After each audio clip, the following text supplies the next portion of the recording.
Amy and this is my first ever vlog. I've blogged in the past and I have many friends who are YouTubers and vloggers, so I thought I'd give it a chance. So this is very spur of the moment when I was in London that I decided to film after, which we'll see shortly. So first of all, I'm going to introduce what I went to see, a little bit about it, and then you can see my actual vlog. Hi, so I would like to welcome you into my vlog about ears covered, eyes closed. So my journey to London began on Wednesday the 13th of September at just after midnight from Carlisle, and I got the overnight coach down to London. I arrived in London about 6:30 in the morning and went for breakfast at a well-known coffee shop called Pret because there's not very many up here where I live. And after that I had a bit of a look around, watched Covent Garden come to life with all the deliveries, which is really nice. Bonus was it was actually quite a sunny day, which always helps. And then I kept wandering, did a lot of steps. I went to Pizza Express for my lunch, which was really nice. And then I just slowly made my way to the theatre. Now, I've been to London quite a few times to see shows, either with school or with my best friend, but I've never been to the Bunker Theatre. The Bunker Theatre is actually quite a new theatre. It's based in London Bridge and it's actually underneath ground, as why it's called the Bunker Theatre. It has 110 seats and the seats I sat in were like really comfortable and soft, and I actually had a whole row to myself, and it's just a new, exciting, and it puts on different and contemporary pieces of work, and it wants to honour new and exciting playwrights. And it's a very simple stage, so there's none of the fanciness that you get in an actual proper London theatre.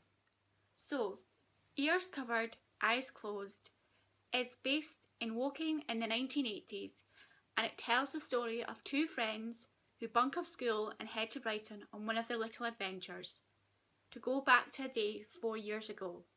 However, an incident occurs and the boys are questioned by the police. So what happens? The play stars Danny-Boy Hatchard as Aaron, Idris-Roberts as Seb, and Phoebe Thomas as Lily. It is written by Alex Gwither and directed by Derek Anderson.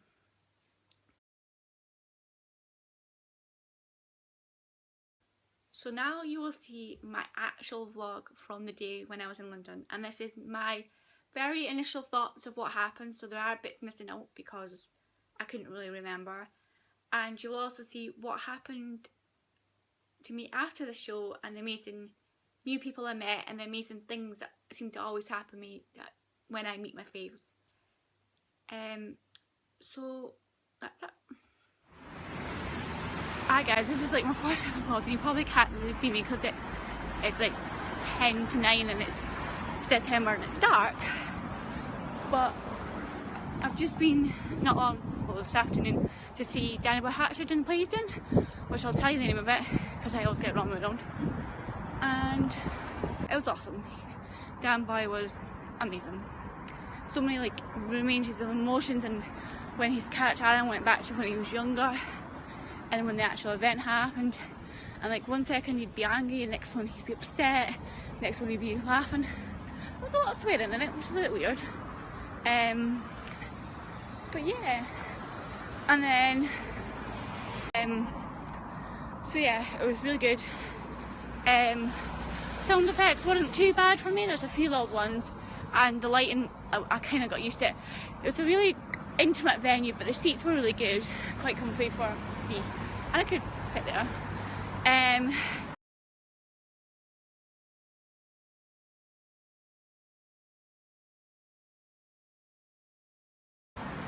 Afterwards I saw all three main, because there's only 3 main casts, the other ones were voiceovers, so you didn't actually see them. But the main cast all met me and all loved me, and the fact that I travelled all the way from Scotland was amazing.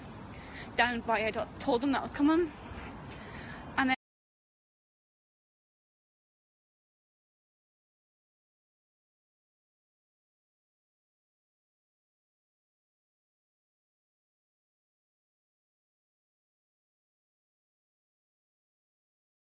I got a picture with Danny-Boy, a hug, he saved the programme, I gave him a card, and then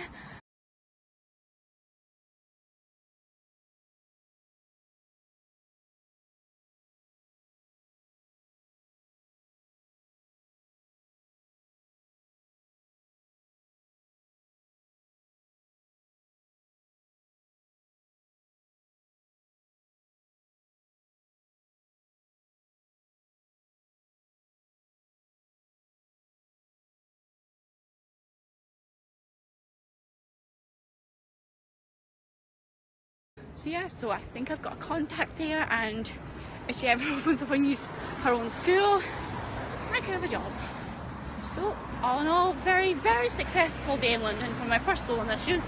I am currently walking down the aisle on my way to Victoria College Station to get my coach home. I arrived back home, well, arrived in Carlisle around about 5ish I think. Then it's a quick train back home to Annan, and I should be asleep and in my bed by 6:30 in the morning, and I have work at 5 o'clock.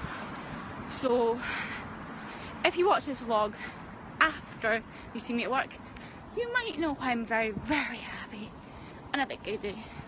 But yeah, I've had drinks and a good old chat with Danny-Boy Hatchard, who is just amazing and awesome and very much like Max. So for all those people who wonder why I put myself through this and push dyspraxia to limits and push everything to the limits, the reason was tonight. I mean, I wasn't going to do it, but I thought, no, I will. So London on my own. So yeah, and I'm probably not going to post this because I hate listening to my own voice, but I kind of talk, when I'm on my own, I talk to myself anyway, when I'm like walking back to places, because I just do it anyway. So yeah, so bye.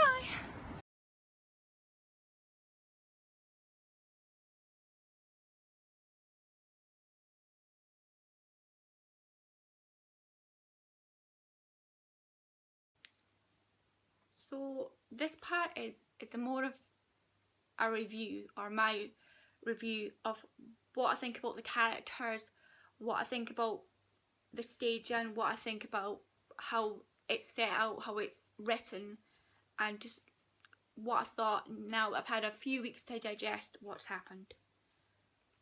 So first of all, about the 2 acts. So I've read quite a few reviews. Pretty much as a review comes out, I read it. And a lot of the reviews didn't like the fact that there was an act. I mean, the show is only 100 minutes long, so that's an hour and a half, which is pretty short to have an interval. But I really liked the interval because the first act was Aaron's point of view, and that was really focusing on them getting ready to go to Brighton, them going to Brighton, and then them actually getting to Brighton.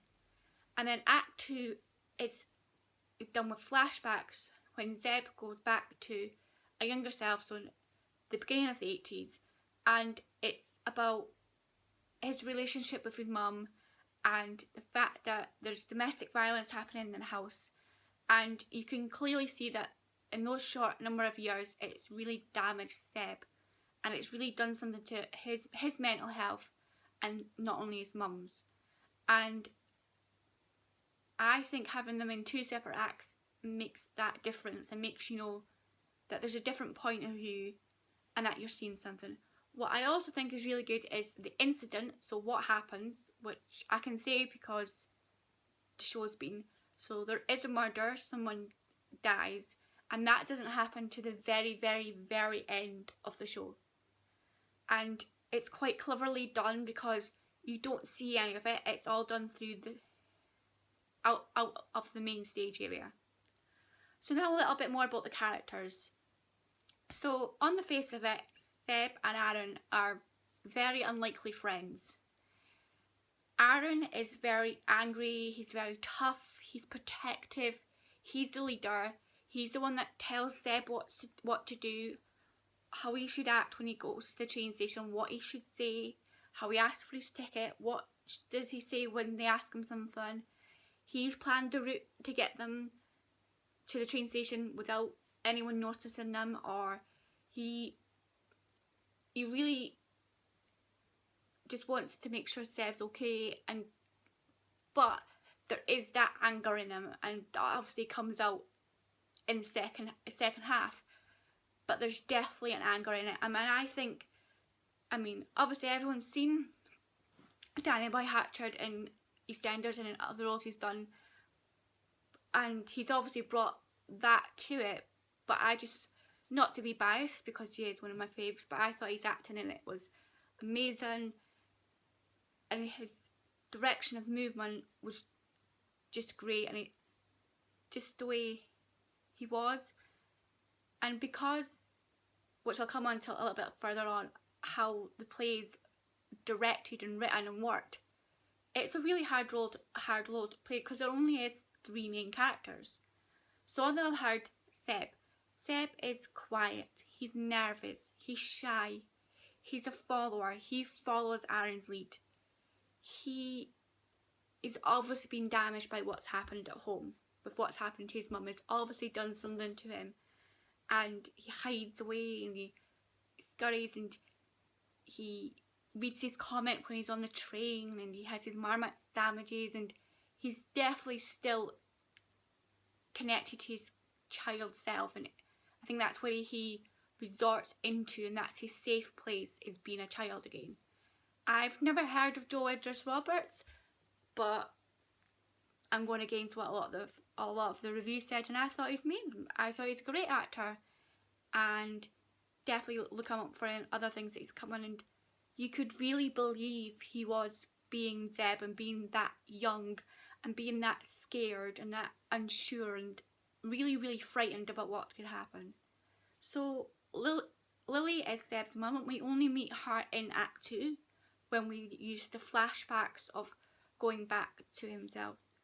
So all she wants to do is love her son and protect him, but she's worried herself. She's scared about what's going to happen, and the actress who plays her, Phoebe Thomas, shows that by the fact she's really nervous, she's always trembling, her hands are constantly shaking. So and I think she's an amazing actress as well. I think all the 3 main casts were brilliant in what they did. It's a really emotive and challenging play to play that character for 100 minutes. And when I went to see it, they had a matinee and an evening performance. So I'm like, they've got to do the show they just did for us again at night time. And it was only on for like so many weeks, but still it would be relentless and quite hard for them. So I thought it was amazing. So now I'm going to move on to the staging. So it's very, very simple staging, which you'll see in the pictures, which I will show now.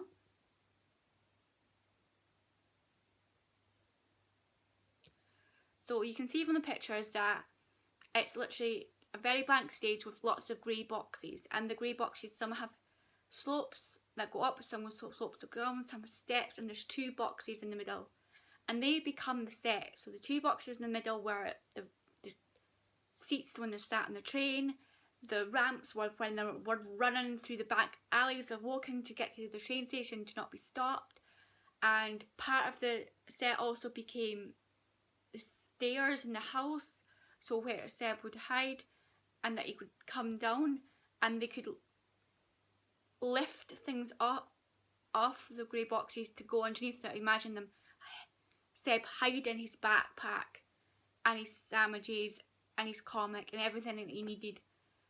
And then it would also become the beach, but I think the best one was when it became the train station for the conductor, like with the ticket office. Part of a set, a little extra set just moved in, and you could see the table, and that was all. That was only extra set that was moved in. They also used the fact that the cast would come on from either side of the stage, but they'd also come from the back, so where the audience was, and they could come through either the door to show them coming in and then out of scene. Added to that, the fact that there's only 3 main characters meant that the other voices, so the police officers, the conductors, were all voiceovers, and there were different voices for different police officers because they were each interviewed by a different officer. And I thought that was a really clever way of adding extra characters, because usually that could have been each character, main character playing another character, but no, they decided to use voiceovers. And it was voiceovers that was quite natural, and you could tell it was a police interview.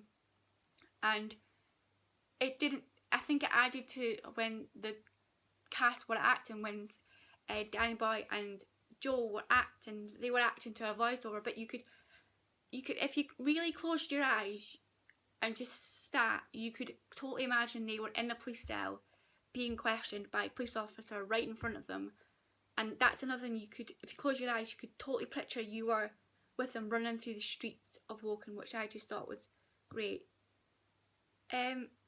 So, in summary, it was a well-written, amazingly acted, performed, cleverly directed, emotional, and you were carried along by everything, but it really highlighted how much damage that domestic violence can not only do to the person who the violence is on, but also the children involved. And that was clearly seen by Zeb. But also the fact that it was written, or it was made out to be, the 1980s. We're now 2017, but it still happens. Domestic violence and mental health is still a very big issue in this world. And I think it's shows like when Danny-Boy was in EastEnders with Lee, and it's all these other TV shows, and it's plays that really highlight how important it is. And you know, it can affect anyone at any time. And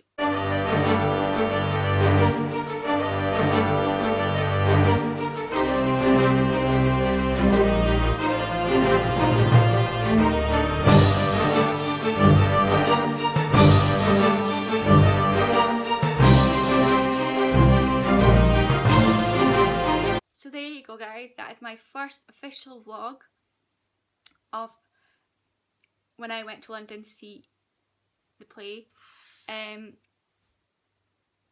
So yeah, Ears Covered, Eyes Closed was great. I've not seen very many plays, but if either Danny-Boy or Max are in a play, then I will go to see it. So it opens my horizons up for watching things. I'm now watching a lot more plays and not just musicals, because that's the kind of thing I like.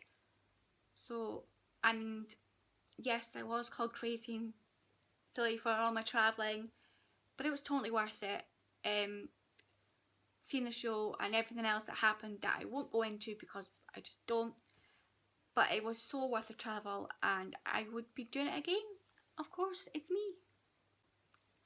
So that was my first ever vlog, and it's not stopped me wanting to maybe do it again. So my next adventure, well, I technically have two. One, I am seeing Christina Renouf and Tristan McManus, two former professionals from Strictly Come Dancing, in a show that they are doing at Theatre Royal in Dumfries.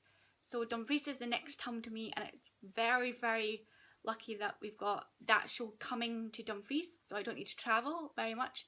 So I'm really looking forward to that and seeing them, and I've got meet and greet tickets for that, which is very exciting.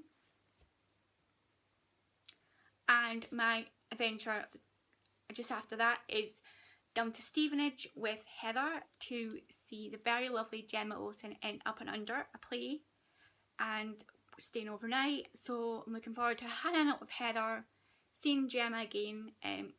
First time seeing Gemma alone, because the other time was with Max and Danny-Boy, so I'm really looking forward to it.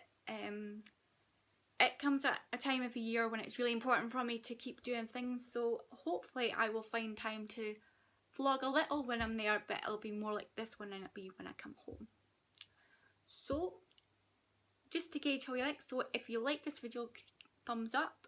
If you'd give me a comment below if you have seen Danny-Boy in the play, or if you just liked it or just want to ask me anything about anything, and I will also put my social media details in the box below. But thank you very much for watching my first ever vlog. I've been Amy Wright, and I will see you again soon. Bye!